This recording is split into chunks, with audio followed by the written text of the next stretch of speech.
I want to be clear about this. There's a reason behind what we are doing here. We have a responsibility, actually a dual responsibility here, okay? I've been on record very clearly that I believe in maximum transparency.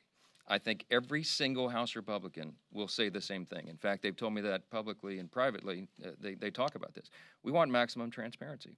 We also understand the other part of that duty is that we have to protect innocent victims, okay? We have to do both things at the same time.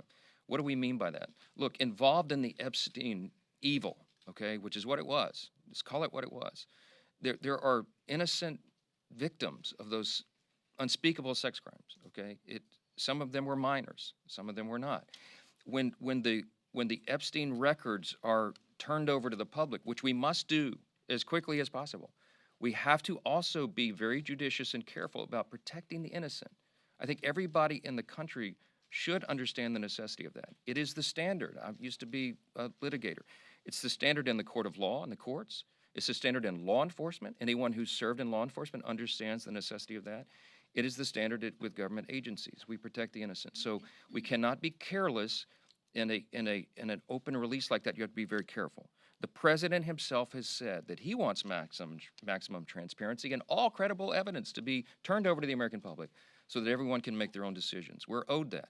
And we want any individual who has been involved in any way in the Epstein evils to be brought to justice as quickly as possible. And the law should be brought down upon their head. We're unequivocal about that, okay?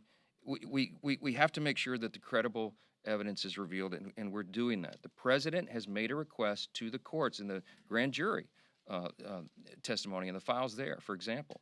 And the court should turn that over, and that will be a continuing and ongoing quest. Now, what we refuse to do is participate in another one of the Democrats' political games. This is a serious matter. We are not going to let them use this as a political battering ram. The Rules Committee became the ground for them to do that. We're not going to allow them to engage in that charade anymore. Why do I call it a charade?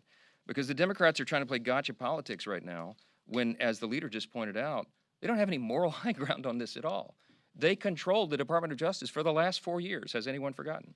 They had all these files the entire time. They sat on everything Epstein related for 4 long years while President Biden was in office. You could draw your own conclusions as to why, but we've been intellectually consistent the entire time. And I want to say this about my colleagues Ro Khanna and Jim McGovern and Hakeem Jeffries and so many others. They've tweeted about Epstein